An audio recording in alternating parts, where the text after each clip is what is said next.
Okay. Then today we will talk about the process of scientific research. What is the process of scientific research? Mainly हम दो बातों पे चर्चा करेंगे आपसे कि जो आपका जो साइंटिफिक रिसर्च है या जिसको आप वैज्ञानिक अनुसंधान कहते हैं हिंदी में, उसकी प्रक्रिया क्या होगी और उसका क्या महत्व है। हम क्यों साइंटिफिक रिसर्च को ही इतना महत्व दे रहे हैं। जैसे हमने आपसे पहले बात किया कि ज्ञान प्राप्त करने के बहुत प्रकार के साधन, बहुत प्रकार के सोर्सेज आपने देखे हैं, जिसमें आप कई प्रकार के मेथड्स की बात करी आपने, एंशिएंट मेथड और मॉडर्न मेथड के अंतर्गत। तो मॉडर्न मेथड के अंतर्गत हम लोग साइंटिफिक मेथड को रखते हैं, और हमने पहले ही आपसे किया कि जॉन डब्ल्यू बेस ने साइंटिफिक मेथड को ही अनुसंधान के नाम से जाना है। वो वैज्ञानिक विधि को ही अनुसंधान कहते हैं। तो वैज्ञानिक अनुसंधान की प्रक्रिया क्या है, कैसे हम उसको कंडक्ट करेंगे और इसका क्या इंपॉर्टेंस है, इसमें हम मेनली आपसे चर्चा करेंगे कि साइंटिफिक प्रोसेस साइकिल क्या है, अर्थात जो अनुसंधान की प्रक्रिया का चक्र, इट इज अ साइकिल, यह एक चक्र है, एक चक्र की तरीके चलता रहता है। जैसे मौसम के चक्र हैं, उसी तरह से आप अनुसंधान प्रक्रिया के भी चक्र को समझ सकते हैं। और इस चक्र में कौन कौन से सोपान हैं, कौन कौन से स्टेप्स हैं जो साइंटिफिक रिसर्च को कंडक्ट करने में हमें हेल्प करते हैं। देखिए, हम जब एजुकेशन की बात करते हैं तो सभी डिसिप्लिन, या आप ये कहिए कि हमारे समाज का कोई भी ऐसा एस्पेक्ट नहीं है, आप किसी भी, चाहे प्राइमरी छोटे से, जब हम इसके ब्रॉडर रेस्पेक्ट में जब बात करते हैं औपचारिक शिक्षा, अनौपचारिक शिक्षा और गैर निरौपचारिक शिक्षा की, तो जो शिक्षा की जो प्रक्रिया है उसको आप समाज से अलग नहीं कर सकते। ये किसी भी सोसाइटी का, चाहे वो एंशिएंट सोसाइटी हो या मॉडर्न सोसाइटी हो, अर्बन सोसाइटी हो, रूरल सोसाइटी हो, किसी भी प्रकार का समाज होगा, हर प्रकार के समाज का एक अभिन्न अंग शिक्षा है। और समाज अपने मूल्यों, परंपराओं, जो कुछ भी आप कह लीजिए, पीढ़ियों पीढ़ियों से जो चीजें हमको ट्रांसफर होती चली आ रही हैं, वो कहीं ना कहीं शिक्षा का ही देन है। और यदि ये शिक्षा न होती, हम बहुत ब्रॉडर एस्पेक्ट में शिक्षा की बात कर रहे हैं, हम कक्षा का शिक्षा की बात नहीं कर रहे हैं जो हम लोग फेस टू फेस क्लासरूम में करते हैं, या अभी हम लोग इस ऑनलाइन प्लेटफॉर्म पे मिले हुए हैं। हम उन सभी प्रकार की शिक्षा की एजेंसियों की बात कर रहे हैं जो औपचारिक हो या अनौपचारिक हो या निरौपचारिक हो, जिसके माध्यम से हम ज्ञान के नए रास्ते खोलते हैं। और एजुकेशनल रिसर्च इस फील्ड में एक प्रायोरिटी के रूप में है। यदि हम शिक्षा के क्षेत्र में अनुसंधान न करें तो इस तरह से हम आज इस कोविड सिचुएशन में भी नहीं मिल पाते। तो किसी भी सोसाइटी का, चाहे वो कोई सा भी, इवन यदि आप ये कह लीजिए, अगर ब्रॉडर एस्पेक्ट में आप अगर एजुकेशन की बात कर रहे हो, तो जो कोई प्रिमिटिव सोसाइटी है, इवन जो जो आपके शेड्यूल्ड ट्राइब्स हैं, जो मेन जिनको हम कहते हैं कि मुख्य धारा में नहीं जुड़े हुए हैं, वहां पे भी किसी न किसी तरीके शिक्षा इन्वॉल्व है। वो भी ज्ञान प्राप्त करने के लिए कुछ न कुछ नए तरीके से चीजों को सोचते रहते हैं। तो एजुकेशन का इंटीग्रल एस्पेक्ट है सोसाइटी, सोसाइटी का इंटीग्रल एस्पेक्ट है एजुकेशन। और जब हम नए ज्ञान को प्राप्त करने की बात करते हैं, आपने देखा ही कल कि आप कॉन्सेप्चुअल रिसर्च की बात करते हैं, आप एम्पिरिकल रिसर्चेज की बात करते हैं, तो जितने भी आप विभिन्न प्रकार के जो रिसर्चेज के जो एस्पेक्ट्स हैं, उन सारे एस्पेक्ट्स पे यदि आप बात करें तो एजुकेशन का जो महत्वपूर्ण जो एक शिक्षा का जो शिक्षा के क्षेत्र में किए जाने वाले जो अनुसंधान है, वो बहुत ही महत्वपूर्ण रोल अदा करते हैं। चाहे आप किसी पेडागोजी के डेवलपमेंट की बात कर लें, पेडागोजी का मतलब शिक्षण शास्त्र है, कैसे पढ़ाया जाएगा, हिंदी कैसे पढ़ाया जाएगा, अर्थात लिटरेचर या भाषा कैसे पढ़ाया जाएगा, गणित कैसे पढ़ाया जाएगा, साइंस कैसे पढ़ाया जाएगा, सोशल साइंसेस कैसे पढ़ाए जाएंगे, आर्ट्स कैसे पढ़ाए जाएंगे, लिंग्विस्टिक कैसे पढ़ाए जाएंगे, या फिर हम लर्निंग के प्रोग्राम्स की बात करें कि कैसे सीखा जाएगा। हम इंडिविजुअल वे में कैसे सीख सकते हैं, ग्रुप में कैसे सीख सकते हैं, ऑनलाइन प्लेटफॉर्म पे कैसे सीख सकते हैं, खुद से यदि हमको पढ़ना होगा तो कैसे सीख सकते हैं, तो सीखने की प्रक्रिया के बारे में बात करता है। या किसी भी देश की जनसंख्या के लिए जब आप किसी नीति का निर्धारण करते हैं, कोई पॉलिसी फॉर्मुलेट करते हैं, जब आप बृहद लोगों को या एक बहुत बड़े मॉब को जब आप अपने किसी नीतिगत निर्णय के अंदर जब आप शामिल करते हैं, तो वहां पर भी हमको शैक्षिक अनुसंधान की भूमिका को देखना होता है। वहां पर शैक्षिक अनुसंधान एक बहुत महत्वपूर्ण भूमिका के रूप में अपना रोल अदा करता है। तो वो चाहे सिखाने की प्रक्रिया हो या फिर सीखने की प्रक्रिया हो या किसी बहुत बड़ी जनसंख्या के लिए किसी पॉलिसी, किसी नीति के निर्धारण की बात की गई हो, वहां पर एजुकेशन के क्षेत्र में किए जाने वाले अनुसंधान बहुत बृहद अपना रोल अदा करते हैं। और जो एजुकेशनल रिसर्च है, ये केवल नॉलेज के विभिन्न फील्ड्स पे ही केवल बात नहीं करता कि कौन कौन से अलग अलग डिसिप्लिन्स हैं, बल्कि educational research is spectrum that borders on multiple fields of knowledge. आज देखिए मल्टी डिसिप्लिनरी, ट्रांसडिसिप्लिनरी, इंटरडिसिप्लिनरी बहुत सारे ऐसे रिसर्चेज की बात की जा रही है। अब केवल एक क्षेत्र का विशेषज्ञ केवल अपने क्षेत्र में रिसर्च करता है तो उसकी कोई उपादेयता नहीं। जैसे यदि आप समाज शास्त्र में यदि कोई रिसर्च हो रहा है तो उसकी उपादेयता हम शिक्षा शास्त्र में कैसे हमारे लिए इंप्लीमेंट हो सकता है, वो प्योर साइंसेज में कैसे इंप्लीमेंट हो सकता है। ये सारे जब हम एजुकेशनल रिसर्च की बात करते हैं तो ये बहुत बृहद क्षेत्र में जितने भी डिसिप्लिन हैं, जितने भी अनुशासन की आप बात करें, साइंस है, सोशल साइंस है, लैंग्वेजेज है, आर्ट्स है, ह्यूमैनिटीज है, कोई सा भी आप डिसिप्लिन ले लीजिए, वहां से कोई ना कोई मतलब इसका एजुकेशनल रिसर्च से संबंधित। और जब आप एजुकेशन की बात करते हैं तो सब कुछ शिक्षा ही है। अगर आप गणित सीख रहे हैं वो भी शिक्षा है, अगर आप भौतिक विज्ञान सीख रहे हैं वो भी शिक्षा है, यदि आप बोलना सीख रहे हैं वो भी शिक्षा है, यदि आप लिखना सीख रहे हैं वो भी शिक्षा है, आप अलग अलग लैंग्वेजेस सीखते हैं वो भी शिक्षा है, आप साइकोलॉजी सीखते हैं वो भी शिक्षा है। सब कोई भी ऐसा डिसिप्लिन इस संसार में या इस पृथ्वी पे कोई भी ऐसा डिसिप्लिन नहीं है जहां पर एजुकेशन इन्वॉल्व ना हो। डायरेक्टली एंड इनडायरेक्टली एजुकेशन वहां पर निश्चित रूप से इन्वॉल्व है। और इसलिए आप कह सकते हैं कि as a result of this the finding of this research, कौन सी रिसर्च, एजुकेशनल रिसर्च, वो मल्टी डायमेंशनल है। शिक्षा के क्षेत्र में किए गए अनुसंधान केवल और केवल शिक्षा के ही दृष्टिकोण से महत्वपूर्ण नहीं है। शिक्षा के क्षेत्र में किए गए अनुसंधान वो केवल किसी एक क्षेत्र तक रेस्ट्रिक्टेड नहीं है, उसकी जो विशेषताएं केवल एक क्षेत्र से संबंधित नहीं है, बल्कि शिक्षा के जितने भी आयाम आप कह लीजिए, जितने भी आप शिक्षा के जितने भी आयाम, चाहे कोई सा भी, आर्ट्स है, लैंग्वेज है, लिंग्विस्टिक है, सोशल साइंसेज हैं, साइंसेज हैं, प्योर साइंसेज हैं, अप्लाइड साइंसेज हैं, किसी भी क्षेत्र के आप रिसर्च के इन्वायरमेंट को किसी भी क्षेत्र के दे दीजिए, वहां तक इसकी विशेषताएं निश्चित रूप से फैली और हर क्षेत्र में काम करने वाले हैं। तो एजुकेशन का, एजुकेशनल रिसर्च का एस्पेक्ट अगर हम बात करें तो वो केवल अपने डिसिप्लिन या हम केवल सोशियोलॉजी, साइकोलॉजी और फिलोसफी तक या साइंस तक न सीमित रहे हैं। एजुकेशनल रिसर्च ब्रॉडर एस्पेक्ट में मल्टी डायमेंशनल है, इसके बहुत सारी बीमाएं हैं, बहुत सारे पक्षों पे एजुकेशनल रिसर्च अपना काम करता है। क्यों एजुकेशनल रिसर्च क्यों किया जाए, क्या है एजुकेशनल रिसर्च, हम शैक्षिक अनुसंधान को कैसे समझ सकते हैं। तो आप पहले ही बहुत सारे डेफिनेशन से जानते हैं रिसर्च क्या है। तो जब हम एजुकेशनल रिसर्च की बात करते हैं तो educational research is a type of systematic investigation that applies empirical methods to solving challenges in education.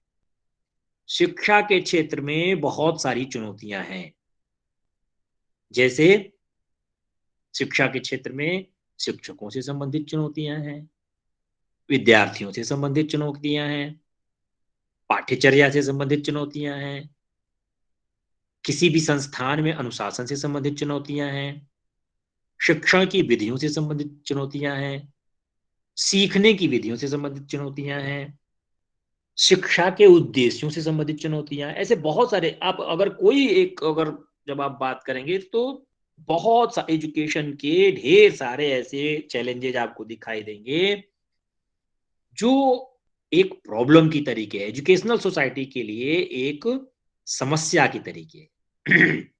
और इसी क्षेत्र में क्रमबद्ध तरीके से किया गया अनुभवात्मक विधियों से निकाला गया ज्ञान एजुकेशनल रिसर्च को इम्प्लाइज करता है।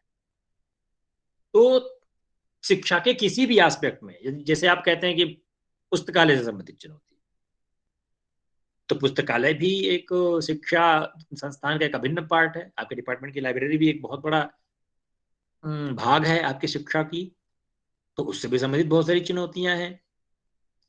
तो जितने भी क्षेत्र आप कह लीजिए, हर क्षेत्र में किसी न किसी की प्रॉब्लम्स हैं, और उन सारे प्रॉब्लम्स का सलूशन ढूंढना, किसी एक क्रमबद्ध तरीके से उन सारे जो चुनौतियां हैं, चुनौतियों को समाधान करना, ये एजुकेशनल रिसर्च का प्राइमरी भाग है। And it adopts rigorous and well defined scientific processes।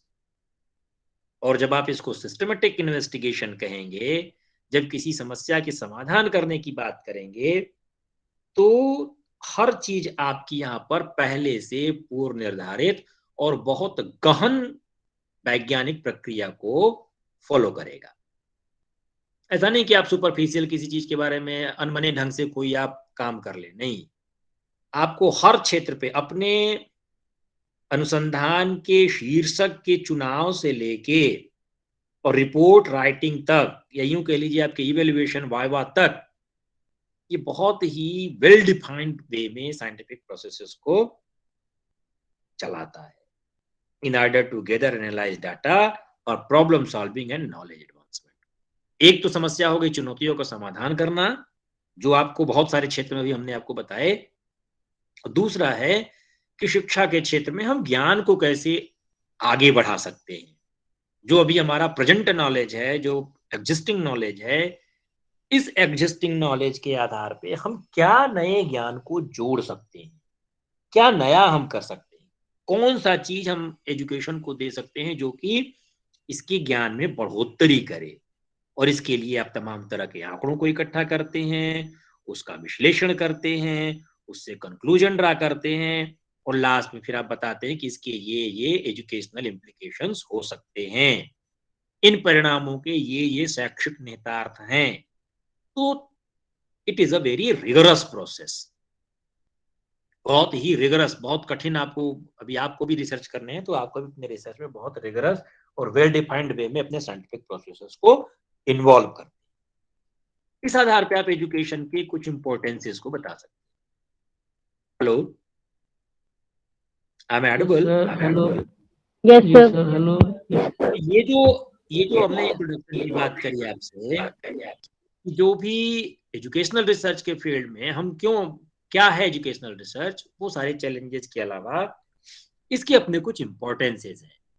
हम क्यों करें, इंपॉर्टेंस को आप ऐसे समझ सकते हैं कि हम एजुकेशन के क्षेत्र में क्यों करें रिसर्च।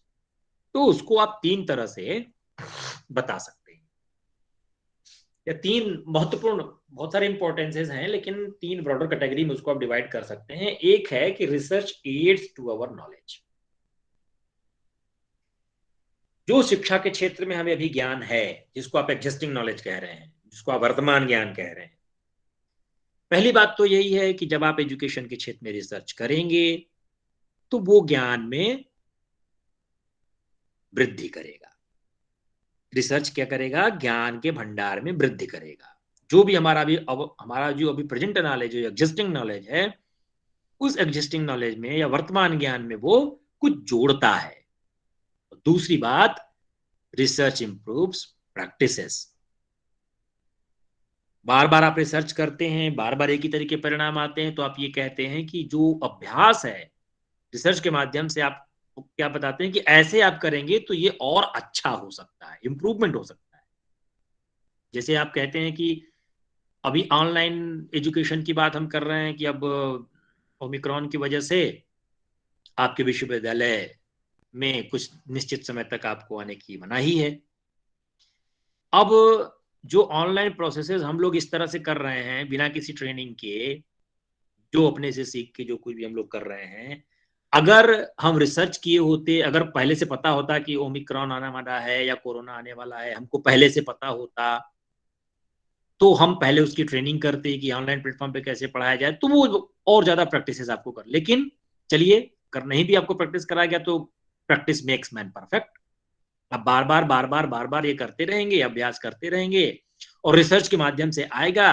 धीरे धीरे सब लोग अपने एक्सपीरियंसेस साझा करेंगे कि हमने अपने ऑनलाइन एजुकेशन के दौरान ये दिक्कतें महसूस की, उसको दूर किया जाए। तो ये रिसर्च आपके प्रैक्टिसेस को इम्प्रूव करेगा, उसको और आपके अभ्यास को बढ़िया बनाएगा।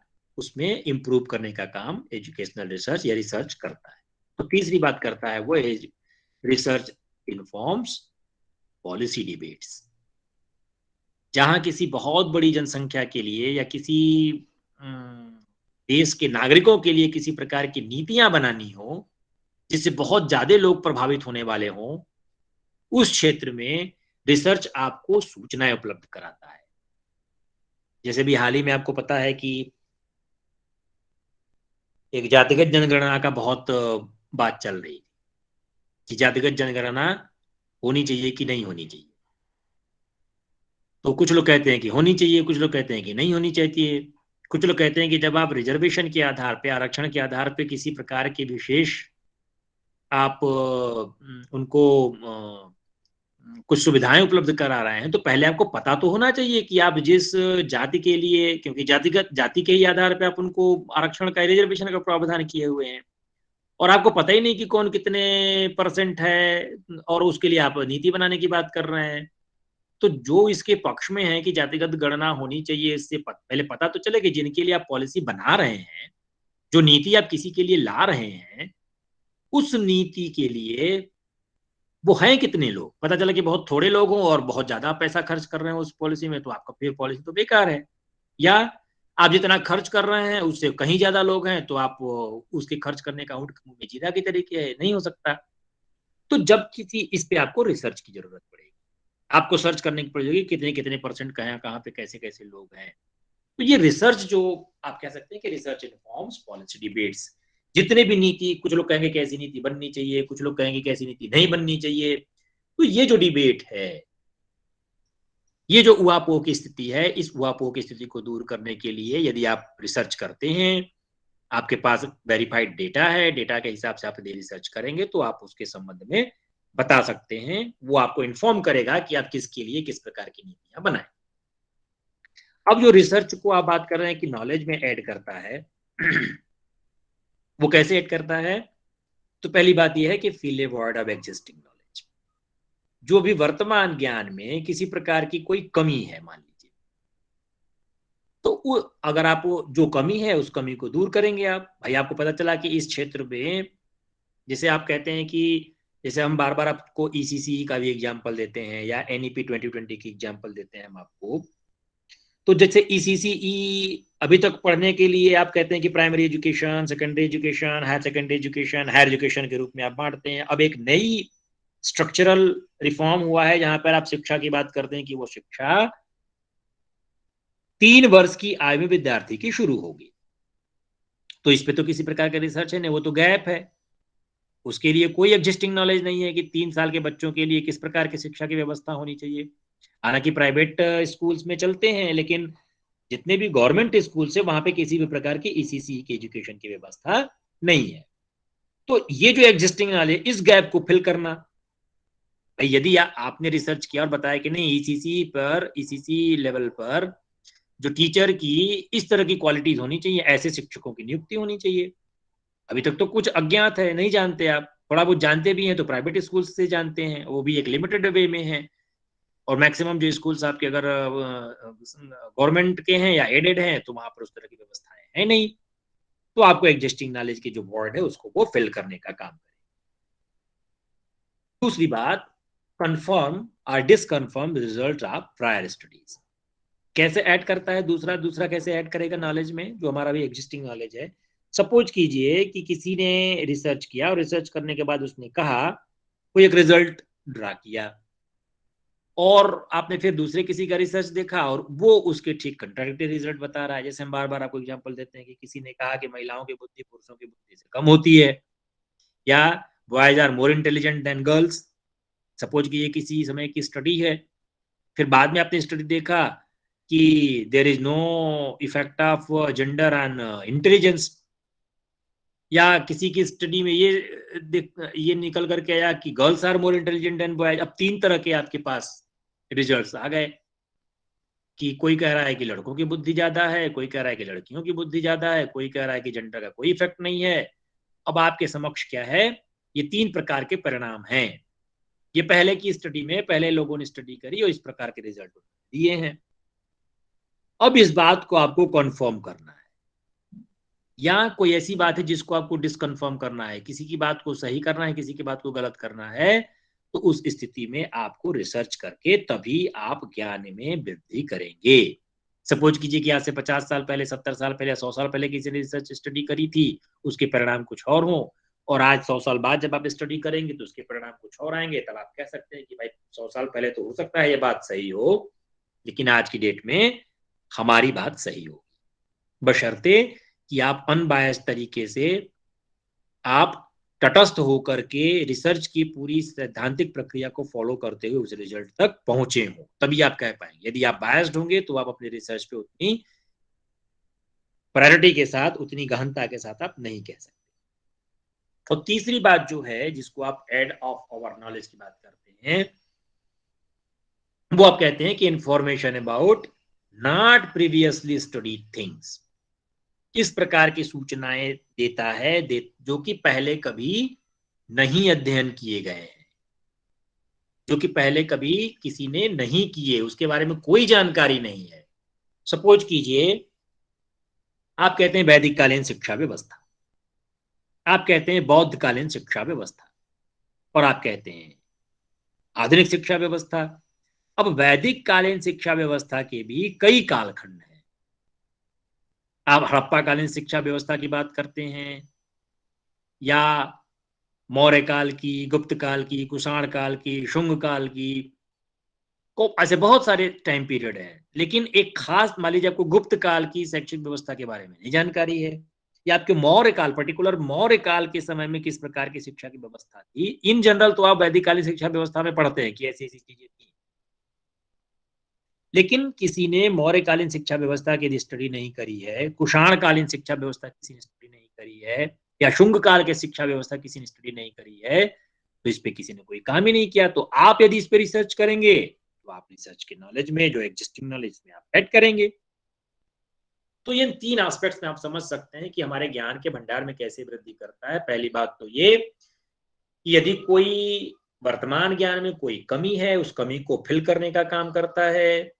कोई कंट्राडिक्टरी रिजल्ट्स हैं तो उन रिजल्ट्स को कंफर्म या डिसकंफर्म करने का काम करता है, या कोई ऐसी बिंदु पर, किसी ऐसे क्षेत्र पर कार्य करने का या सूचना प्रदान करने का कार्य करता है जो पहले कभी उसका ज्ञान नहीं प्राप्त किया गया है, या जो पहले कभी उस पर काम नहीं किया गया है। तो इस तरह से आप उसको समझ सकते हैं कि वो आपको ऐड करता है आपके रिसर्च की नॉलेज में, जो आपका एग्जिस्टिंग नॉलेज है, जो एग्जिस्टिंग नॉलेज में वो ऐड करने का काम करता है, जोड़ता है। दूसरी बात हमने आपसे बात करी कि रिसर्च इंप्रूव्स प्रैक्टिसेस। रिसर्च क्या करता है कि जो हमारे अभ्यास हैं उसमें उसमें इंप्रूवमेंट करता है ना, उसमें सुधार करता है। कैसे? Connects educators of same ideas located differently. Suppose कीजिए कि आप कोई स्टडी डॉक्टर हरि सिंह गौर विश्वविद्यालय में कर रहे हैं,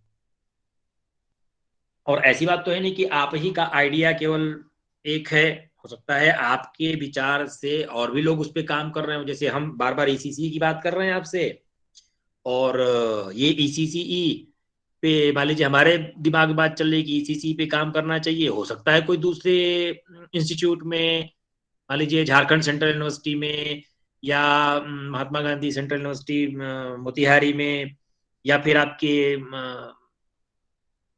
महात्मा गांधी अंतर्राष्ट्रीय हिंदी विश्वविद्यालय वर्धा में, ऐसे बहुत सारे इंस्टीट्यूशन हो सकते हैं जहां पे इसी पे लोग सोच रहे हो काम करने को। तो जब आप रिसर्च करेंगे तो रिसर्च करने से आप एक दूसरे के साथ कनेक्शन स्थापित, आप उनसे भी जब आप सर्च करते हैं, लोकेट करते हैं कि भाई हमारे पे और कौन-कौन लोग काम कर रहे हैं। हो सकता है वो आपसे आगे काम कर रहे हो, आप किसी दूसरे बिंदु पे काम कर रहे हों। हो सकता है कि आप ईसीसी के पाठ्यक्रम के काम कर रहे हैं, हो सकता है वो ईसीसी पे टीचर्स पे काम कर रहे हों। हो सकता है वो ईसीसी वाले बच्चों की साइकोलॉजी पे काम कर रहे हों।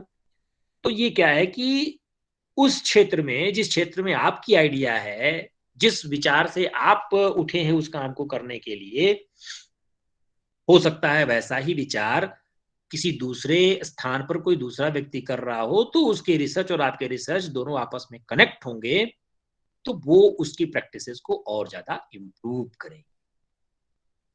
क्योंकि आप मान लीजिए पाठ्यचर्या पे काम कर रहे हैं, हो सकता है वो शिक्षक पे काम कर रहा हो, तो दोनों का मिलेगा तो शिक्षक को पता चलेगा कि पाठ्यचर्या कैसी होनी चाहिए, या उस पाठ्यचर्या को पढ़ाने वाला शिक्षक कैसा होना चाहिए, या जिन विद्यार्थियों को ध्यान में रख करके वो पाठ्यचर्या बनाई जा रही है, उन विद्यार्थियों की साइकोलॉजी कैसी है।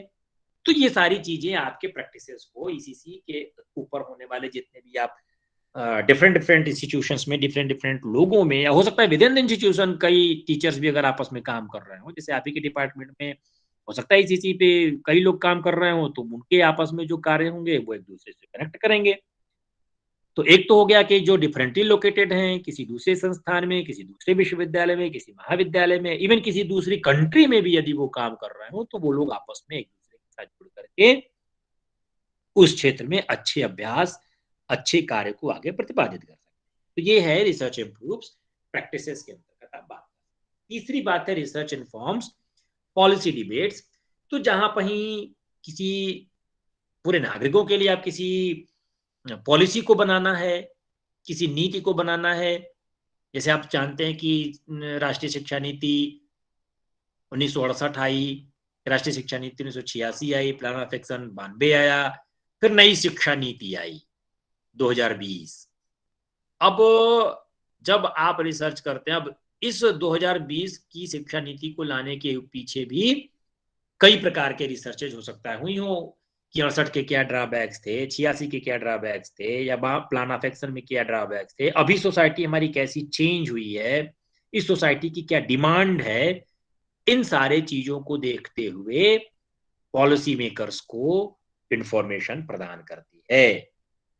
रिसर्च इस क्षेत्र में आपको सूचनाएं देती है कि आप किस प्रकार की पॉलिसी बनाइए।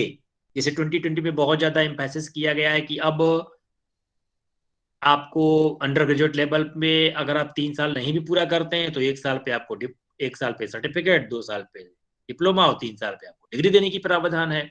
और ऑनलाइन एजुकेशन पे ज्यादा जोर दिया जा रहा है।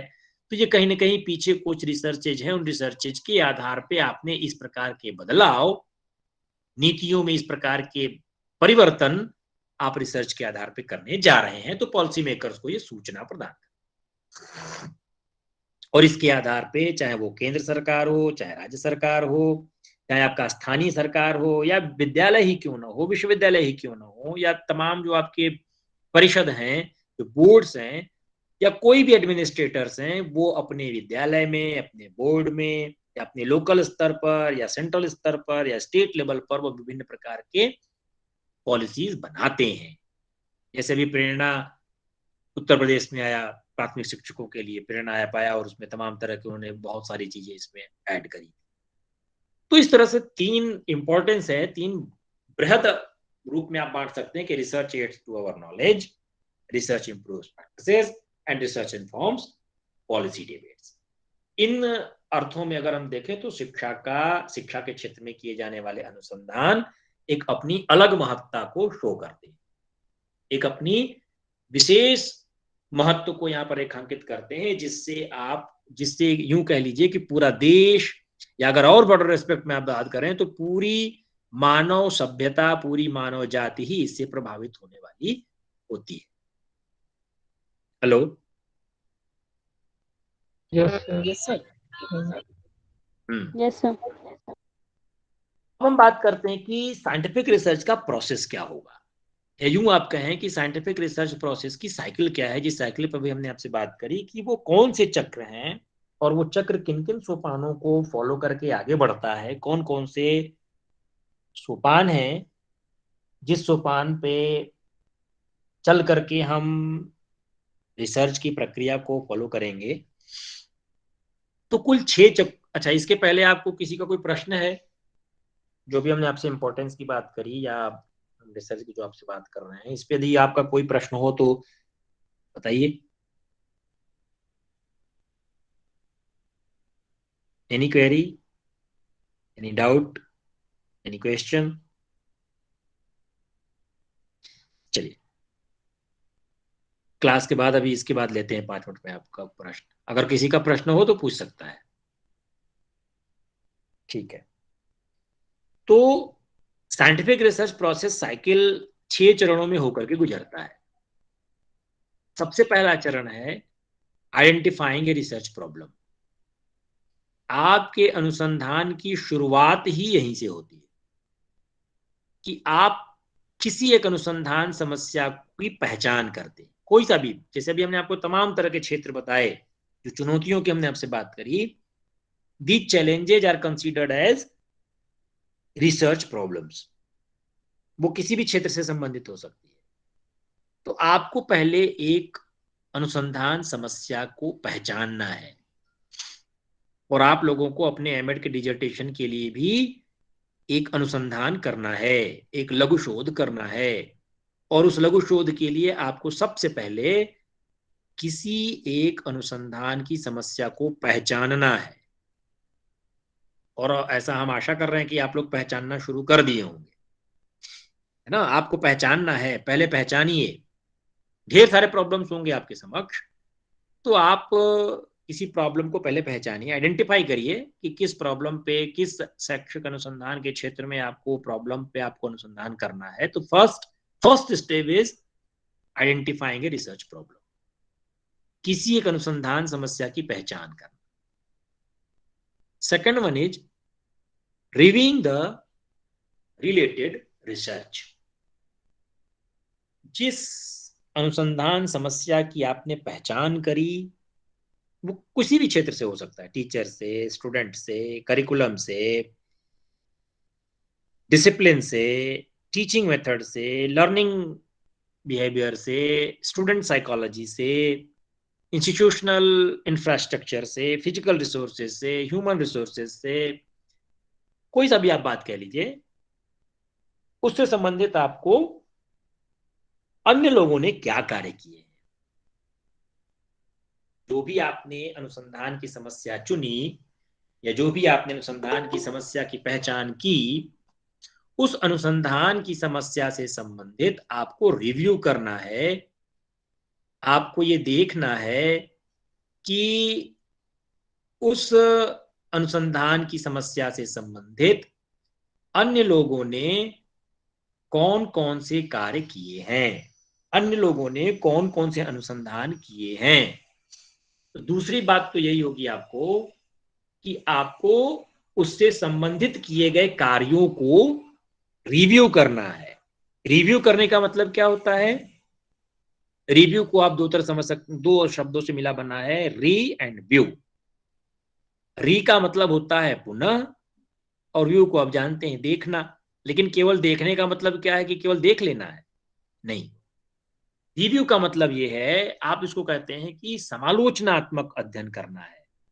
रिव्यू में क्या करते हैं कि जो शीर्षक आपने लिया है उससे मिलता जुलता शीर्षक क्या था, उससे मिलते जुलते शिक्षा के उद्देश्य, उस स्टडी के, उस अध्ययन के उद्देश्य उन्होंने क्या बनाए, जो आपकी समस्या से संबंधित किसी दूसरे व्यक्ति ने जो अनुसंधान किया है उसने कौन कौन सी परिकल्पनाएं बनाई थी, उसने कौन सा विधि अपनाया था, उसने कुल कितने लोगों के पॉपुलेशन पे स्टडी किया था, उस पॉपुलेशन में से कितने लोगों को उसने प्रतिचयन के रूप में सम्मिलित किया, किस विधि से उसने प्रतिचयन किया, सैंपलिंग कैसे की, कौन सी उसने स्टैटिस्टिक्स लगाई, सांख्यिकी विधि कौन सा एम्प्लॉय किया, कैसे डाटा का एनालिसिस किया, और उसके लिए डाटा को इकट्ठा करने के लिए, आंकड़ों को इकट्ठा करने के लिए उसने कौन से टूल अपनाए, किस उपकरण को उसने डाटा इकट्ठा किया है, और उसके जो परिणाम थे, उसके अनुसंधान के जो परिणाम थे, वो परिणाम क्या क्या आए। तो रिव्यू करने का मतलब केवल ये देख लेना कि किसने काम किया है, ये नहीं। हमने क्या कहा कि it is a rigorous and systematic investigation. ये बहुत गहन और क्रमबद्ध स्टडी है। आपने पहले पहचान करने में ही आपको बहुत रिगरस सोचना पड़ेगा, बहुत दिमाग लगाना पड़ेगा, क्योंकि अभी आपको समस्या ही पहचान में नहीं आ रही होगी। इसीलिए हमने क्या कहा, आइडेंटिफाइंग ए रिसर्च प्रॉब्लम। शैक्षिक अनुसंधानकर्ताओं ने पहले बात यही कही है कि पहले पहचानना है। जैसे ढेर सारे लोग होते हैं आपकी कक्षा के, और उन ढेर सारी कक्षा के लोगों को चेहरा देख करके पहचान जाते हैं कि अच्छा ये हमारी कक्षा के हैं, ये हमारी कक्षा के नहीं है। सिमिलरली आपको पहले अपनी रिसर्च के प्रॉब्लम को आइडेंटिफाई करना है, पहचानना है कि किस पे आपको करना है, किस पे आपका मन बन रहा है। फिर दूसरी बात, उससे संबंधित बहुत सारे लोगों ने बहुत सारी रिसर्चेज की होंगी। हो सकता है यहाँ की हो, भारतवर्ष में किया हो सकता है भारतवर्ष के बाहर किया हो। तो उससे संबंधित साहित्यों को आपको ढूंढना है, और ये बहुत ही गहन प्रक्रिया है। आप थक जाएंगे, आप बोर हो जाएंगे, है ना। इसलिए हमने कहा क्या कि research is a patienceful process. आपको बहुत धैर्य के साथ कार्य करना होगा। हम आपसे कहेंगे कि इस पे रिव्यू करिए, तो आप कहेंगे कि सर नहीं मिला। आप लोग यही बात कहते हैं कि इस पे तो मिल ही नहीं रहा है सर, मिलता ही नहीं है, ऑनलाइन कुछ नहीं है। जबकि ऐसी बात नहीं है, खोजने से तो भगवान मिल जाते हैं। तो ये तो अभी आप एक रिव्यू की बात कर रहे हैं, किसी अपने साहित्य संबंधित आप रिव्यू की बात कर रहे हैं। तो ढूंढेंगे तो सब कुछ मिलेगा, लेकिन आपको थोड़ा धैर्य के साथ, बहुत गहन धैर्यता के साथ आपको अपने चुने गए अनुसंधान की समस्या से संबंधित अन्य लोगों के द्वारा किए गए कार्यों को ढूंढना है। और ढूंढने के पश्चात हमने कहा उसको रिव्यू करना है, और एक कॉपी बना लीजिए आप। जो भी आपका गाइड, जो भी आपको सुझाव देता है, जो भी आपको के गाइड से और आपके संपर्क से जो भी समस्या का चयन आप करते हैं, उससे संबंधित एक कॉपी में सारे रिव्यू को आप लिखते जाइए। नहीं तो भूल जाएंगे। आप ऑनलाइन सर्च करेंगे, फिर दोबारा खोजेंगे तो मिलेगा ही नहीं। तो आप उसके लिंक को कॉपी कर लीजिए। अगर आपके पास डेस्कटॉप है, मोबाइल है, तो उसको किसी एक फोल्डर बना लीजिए, वहां पे कॉपी कर लीजिए। या यदि आप लाइब्रेरी से कंसल्ट कर रहे हो, कोई रिसर्च जर्नल कंसल्ट कर रहे हो, तो उसके पूरे डेटा को लिख लीजिए कि कौन सा जर्नल है, किस ईयर में प्रकाशित हुआ है, कौन सा वॉल्यूम है, कहाँ से छपता है, किसका रिसर्च था। ये सारी चीजें आप नोट करते हुए जाइए। और फिर एक एक जो आपने रिव्यू, हो सकता है आपके संबंधित उससे 100 रिव्यू मिल जाए। तो जो 100 रिव्यू मिल जाएंगे, 100 को आप एक एक को उठाइए। और एक ही दिन में तो हो नहीं जाएगा, हो सकता है इसमें 6 महीने, 8 महीने, 10 महीने लगे। तो आपको उस रिव्यू से संबंधित उसका टॉपिक क्या था, उसके कौन कौन से ऑब्जेक्टिव्स थे, अगर इंपेरिकल रिसर्च है तो क्या हाइपोथेसिस बनाई, या रिसर्च क्वेश्चंस क्या थे, कौन से मेथड अपनाया। जैसे अभी हमने पिछले टर्म पे आपसे ढेर सारे मेथड्स के बारे में बात करी। उस मेथड्स के अंतर्गत उसकी स्टडी का पॉपुलेशन क्या था, उसकी स्टडी का सैंपल कितना था, उसमें कौन सी स्टेटिक्स लगाई गई, डाटा कलेक्ट करने के लिए कौन से टूल को प्रयोग किया गया, एनालिसिस कैसे करी गई, और लास्ट में रिजल्ट क्या आया, उसके एजुकेशनल इम्प्लीकेशंस क्या थे। इन सारी चीजों को आपको एक पैराग्राफ में, एक पेज में उसकी पूरे रिसर्च को, हो सकता है वो 150-200 पेज का अपने थीसिस जमा किया हो या डिजर्टेशन जमा किया हो, तो एक एक व्यक्ति के रिव्यू को आपको एक पेज में समराइज करना है। ये चीज कहलाती है रिव्यू करना। रिव्यू द लिटरेचर, संबंधित साहित्य का सर्वेक्षण। आप सर्वेक्षण कर रहे हैं, क्रिटिकली एग्जामिन कर रहे हैं, और फिर आप बाद में कहते हैं कि उसमें क्रिटिकल करते हैं उसकी, कहाँ पे उसने आपको देखने से लगेगा कहाँ पे वो सही था, कहाँ पे गलत था, कहाँ पे उसने विधि अपनाई, सही अपनाई कि नहीं आई, सही स्टेटिक्स लगाई कि नहीं लगाई। इन सारे चीजों को आप समालोचनात्मक ढंग से अपने रिव्यू में लिखते हैं। तो सेकेंड स्टेप है reviewing the related literature. And the third step is specifying A purpose for research. जो तीसरा सोपान है, रिव्यू करने के बाद आप जो अपना जो टॉपिक आपने चुना है, जो भी आपने टॉपिक चुना है, कोई भी किसी भी क्षेत्र से संबंधित हो सकता है, उसके उद्देश्यों को आप बहुत विशेषीकृत करके लिखते हैं। आप रिव्यू करेंगे, रिव्यू करने के बाद आप अपने उद्देश्यों को निर्धारित करेंगे कि इन्होंने तो इस पे रिसर्च किया है, इनकी तो ये फाइंडिंग्स आई, इन्होंने तो ये विधि अपनाई थी। आप अपने रिसर्च के उद्देश्यों को स्पेसिफिक करके लिखते हैं, ऑब्जेक्टिव्स ड्रा करते हैं, हाइपोथेसिस बनाते हैं। इस आधार पर आप अपन जो भी आपको क्षेत्र, उसमें क्या है कि जैसे आप हमने पिछली बार आपको एग्जांपल दिया था कि माध्यमिक स्तर के विद्यार्थियों की स्मृति पर यौगिक क्रियाओं का अध्ययन करना। अब आपको ये एक आपकी रिसर्च की प्रॉब्लम हो सकती है। अब इसके लिए आप पर्पज, उद्देश्य निर्धारित करेंगे। जैसे आप ऑब्जेक्टिव्स बना सकते हैं कि माध्यमिक स्तर के मेल स्टूडेंट्स की, या जो लड़के हैं, बालक हैं, उनकी स्मृति का अध्ययन करना कि उनकी स्मृति है कितनी, लड़कियों की स्मृति का अध्ययन करना, ग्रामीण विद्यार्थियों की स्मृति का अध्ययन करना, शहरी, ये क्या है। इस तरह से जब आप बनाते हैं उसके पर्पजेज, उसके उद्देश्य बनाते हैं, तो आपने अपने अनुसंधान की एक निश्चित दिशा तय कर दी, एक डायरेक्शन दे दिया कि अब हमको इस दिशा में काम करना है। हमको लड़कों को भी सम्मिलित करना है, लड़कियों को भी सम्मिलित करना है, हमको शहरी विद्यार्थियों को भी सम्मिलित करना है, हमको ग्रामीण विद्यार्थियों को भी सम्मिलित करना है। तो इस स्थिति में आप अपने रिसर्च के पर्पजेज को स्पेसिफाई करते हैं, और पर्पजेज में केवल उद्देश्य ही नहीं, उसकी हाइपोथेसिस निश्चित करते हैं, उससे संबंधित आप जनसंख्या को निश्चित करते हैं, विधि निर्धारित करते हैं, प्रतिदर्शों का चयन कैसे किया जाएगा वो निर्धारित करते हैं, कौन सी सांख्यिकी अपनाई जाएगी वो निर्धारित करते हैं, कौन सा उपकरण अपनाया जाएगा वो निर्धारित करते हैं, कौन सी स्टैटिस्टिक्स लगाई जाएगी वो सब चीज आप विशेष करके, विशिष्टीकृत करके लिखते हैं, स्पेसिफाई करते हैं। एक निश्चित दिशा में चलने के लिए उन चीजों को आप स्पेसिफाई करके लिखते हैं। तो ये आपका थर्ड स्टेप को स्पेसिफाइंग पर्पस फॉर रिसर्च।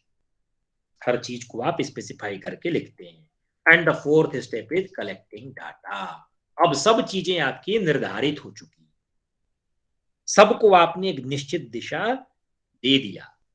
अब इस स्टेप पे आपको जो भी आपने उपकरण, जो भी टूल आपने निर्धारित किया था, उस टूल के आधार पे आप जो भी आपके प्रयोज्य थे, जो भी सब्जेक्ट्स थे, जो भी इंडिविजुअल हैं जिनके ऊपर आप रिसर्च करने की आपने स्पेसिफाई किया है, उनसे आप आंकड़ों को इकट्ठा करते हैं, आप डाटा का कलेक्शन करते हैं। डाटा को कलेक्शन करने का मतलब आप उस टूल को प्रशासित करते हैं, उनसे भरवाते हैं, या अगर आपने इंटरव्यू लिखा है तो आप उन तक जाते हैं, उनसे इंटरव्यू कंडक्ट करते हैं, उनके इंटरव्यू में दिए गए प्रश्नों को नोट करते हैं। ये सारे बहुत सारे आगे आप मेथड देखेंगे कैसे कैसे डाटा इकट्ठा किया जाएगा, लास्ट यूनिट में आपको वही चीजें देखनी है। तो ये जो प्रक्रिया कहलाती है वो डाटा कलेक्शन की प्रक्रिया कहलाती है। तो थर्ड स्टेप में आप डाटा का, तो फोर्थ स्टेप में आप डाटा का कलेक्शन करते हैं। इट में बी क्वांटिटेटिव डाटा और इट में बी क्वालिटेटिव डाटा। वह गुणात्मक आंकड़े हो सकते हैं या मात्रात्मक आंकड़े हो सकते हैं। वो आपके अनुसंधान की समस्या निर्धारित करती है कि आपको किस प्रकार के आंकड़े, गुणात्मक या मात्रात्मक प्रकार के आंकड़े आपको इकट्ठा करने हैं। Fourth step is collecting data या आंकड़ों का संग्रह। जो फिफ्थ स्टेप है, उस फिफ्थ स्टेप पे जो भी आपने आंकड़े इकट्ठे किए, जो भी आपने सूचनाएं, तथ्य, इंटरव्यू किया, प्रश्नावली भरवाई, साक्षात्कार लिया, या फिर आप उनको ऑब्जर्व किए, जो भी जैसा भी आपका टॉपिक होगा उसके हिसाब से आप वो करेंगे।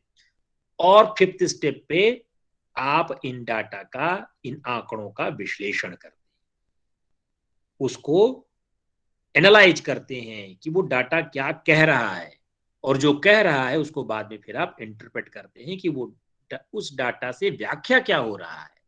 जब उसका विश्लेषण करेंगे किसी भी सांख्यिकी विधि के आधार पे, जैसे आप परसेंटेज निकालते हैं कि 100 लोग थे तो 100 लोगों में इतने लोग हाँ कहे, तो हाँ का मतलब क्या निकला, ना का मतलब क्या निकला।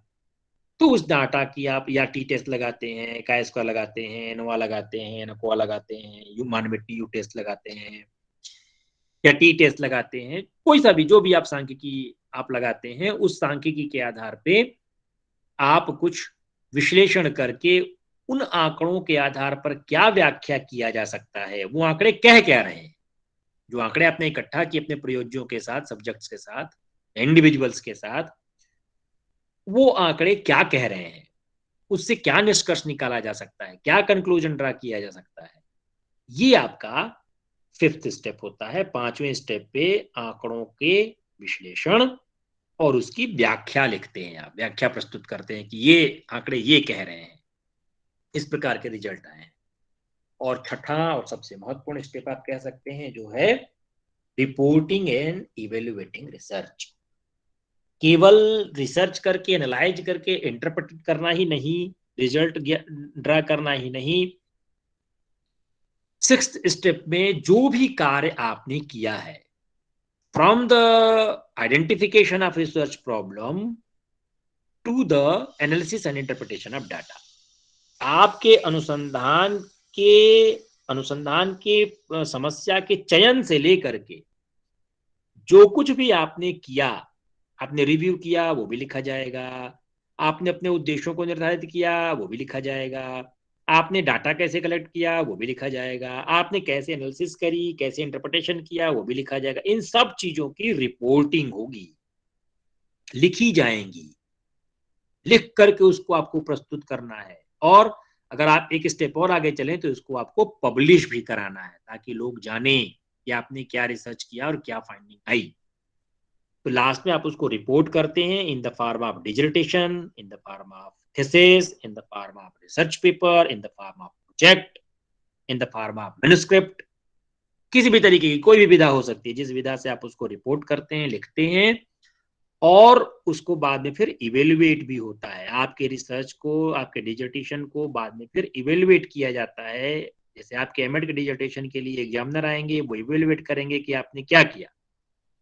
तो ये चीज आपकी reporting and evaluating of research के अंतर्गत आती है। और जब एक बार आपने रिपोर्ट कर दिया, इवेल्युएट हो गया, प्रकाशित हो गया, तो आपके द्वारा किया गया अनुसंधान फिर किसी के लिए प्रॉब्लम के आइडेंटिफिकेशन में हेल्प कर सकता है। आपके अनुसंधान से हमने क्या क्या, रिव्यूइंग द रिलेटेड लिटरेचर, जो आपने रिपोर्ट कर दिया, जो भी आपने लिख दिया, प्रकाशित कर दिया, वो प्रकाशित करने के बाद किसी दूसरे व्यक्ति के लिए रिव्यू का भाग बन जाएगा।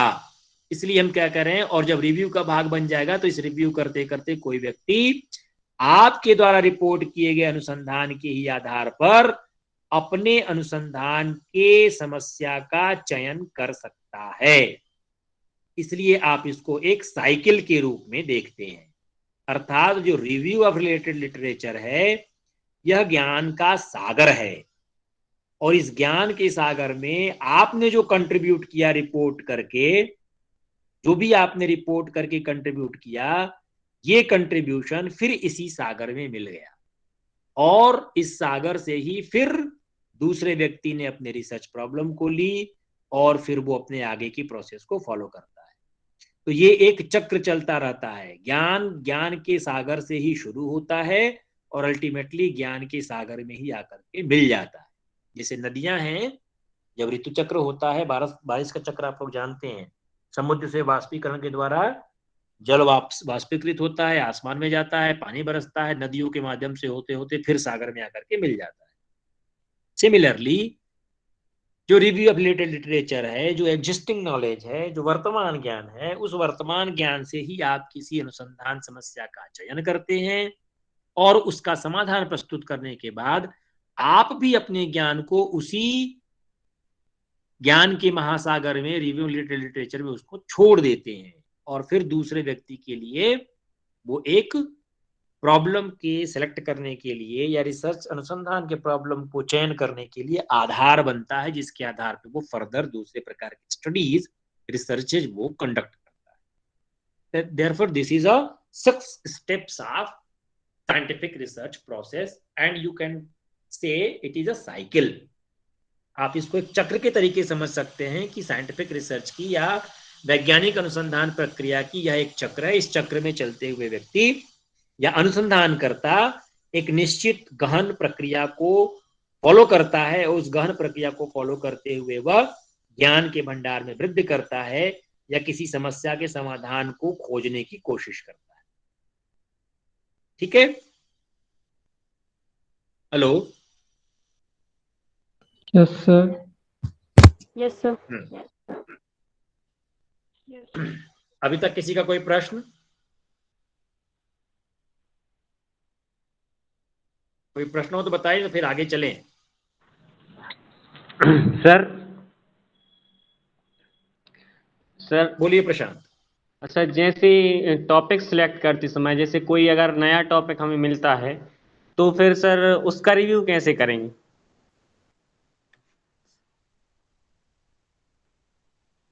आपको नया टॉपिक ही लेना है, और जो यस। नया टॉपिक आप लेंगे उस टॉपिक से संबंधित, हमने ये नहीं कहा कि उससे संबंधित आपको रिसर्चेज ढूंढनी है। जो भी आप रिसर्च, आपने जो भी टॉपिक लिया, जैसे आप कहते हैं कि हम, जैसे अभी हमने कहा कि माध्यमिक स्तर के विद्यार्थियों की जो शैक्षिक या माध्यमिक स्तर के विद्यार्थियों की स्मृति पर यौगिक क्रियाओं का अध्ययन करना। तो अब किसी ने माध्यमिक स्तर के विद्यार्थियों पे किया है, हो सकता है किसी ने हायर सेकेंडरी पे ना किया हो, किसी ने हायर एजुकेशन पे ना किया हो, या हायर एजुकेशन में किसी ने यूजी पे किया हो, किसी ने पीजी पे ना किया हो, या किसी ने प्राइमरी पे ना किया हो। तो जो माध्यमिक स्तर पे कार्य किए गए हैं वो सेकेंडरी लेवल के लिए, हायर सेकेंडरी लेवल के लिए, या हायर एजुकेशन के लिए, या प्राइमरी एजुकेशन के लिए, या आईसीसी के लिए, वो क्या होगा, एक रिव्यू के तरीके बनेगा। उससे संबंधित साहित्य को आपको ढूंढना है। Yes sir, thank you sir. और किसी का?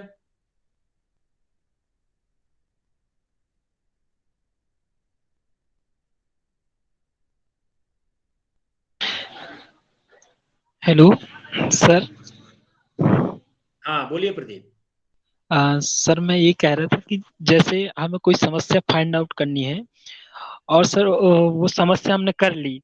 मान के जैसे मैंने एक समस्या की थी, जैसे कि एमपी बोर्ड में, सॉरी सर, एमपी बोर्ड के माध्यमिक स्तर में एनसीईआरटी पाठ्यक्रम के लागू होने से अध्यापक एवं विद्यार्थियों के अध्ययन कार्य में आ रही समस्याओं का अध्ययन।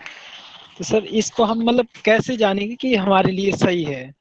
हमने गूगल किया तो वो तो नहीं मिली सर, लेकिन फिर भी इस पर कोई प्रश्न तो खड़ा हो सकता है।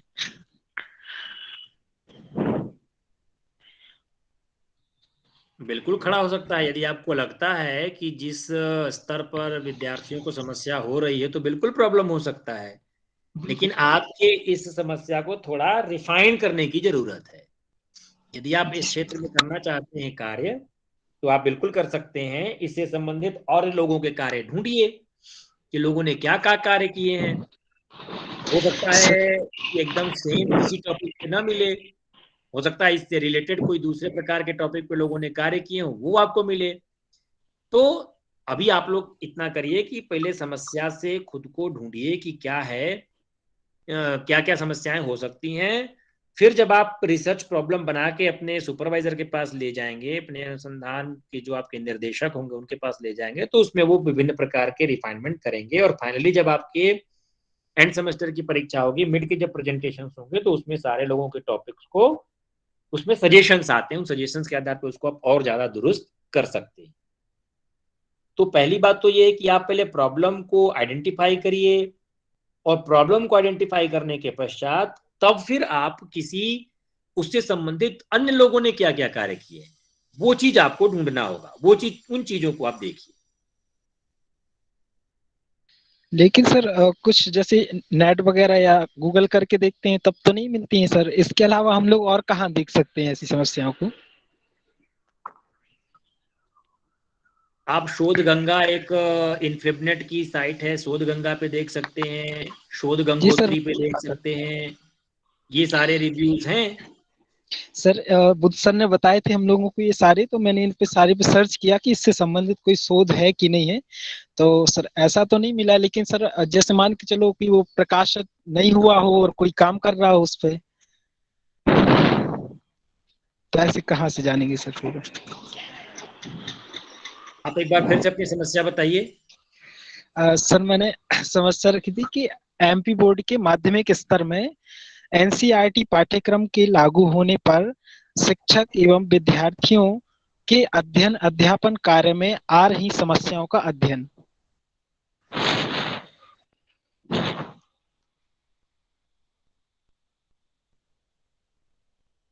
ठीक है। जी सर।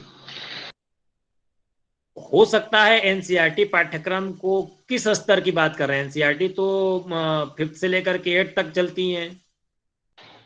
सर मैं माध्यमिक स्तर जैसे कि 6 से 8 तक है या 10 तक की बात कर रहा हूँ। हाँ, तो 6 से 8 तक के विद्यार्थी आप ये सर्च कर सकते हैं कि 6 से 8 तक के हो सकता है एमपी बोर्ड पे ना मिले या मिल भी सकता है। जी तो सर। आप इस चीज को देखिए कि भाई जो माध्यमिक स्तर के विद्यार्थी हैं उनको सीखने में क्या प्रॉब्लम आती है, ये सर्च कर सकते हैं। और माध्यमिक स्तर के जो शिक्षक हैं उनको सिखाने में क्या प्रॉब्लम आती है, ये चीज सर्च कर सकते हैं। वो आपका रिव्यू हो सकता है। जी सर। भाई रिव्यू करने का मतलब ये नहीं है कि सेम आपका वही टॉपिक ही आपको मिल जाएगा। हमने क्या कहा, संबंधित साहित्य और संबंधित रिलेटेड होना चाहिए, रिलेशन होना चाहिए उसका। आपने कहा एमपी बोर्ड, हो सकता है कोई यूपी बोर्ड पे, छत्तीसगढ़ बोर्ड पे, बिहार बोर्ड पे काम किया, तो वो भी आपका रिव्यू रिलेटेड है। आप कह रहे हैं सीबीएसई बोर्ड, हो सकता है कोई आईसीएसई बोर्ड पे काम किया, तो वो भी आपका रिव्यू रिलेटेड हो सकता है। तो बोर्ड यहां पर हो सकता है बोर्ड का ना मिले, लेकिन माध्यमिक स्तर के विद्यार्थी जो पढ़ते हैं उनको क्या प्रॉब्लम आ रही है इस पे जरूर मिलेगा। और माध्यमिक स्तर पे जो शिक्षक पढ़ा रहे हैं उनको क्या प्रॉब्लम आ रही है इस पे भी जरूर मिलेगा। तो ये इससे संबंधित साहित्यों को आपको ढूंढना है। ठीक है प्रदीप? जी सर। ठीक है, और किसी का कोई प्रश्न? Thank you sir.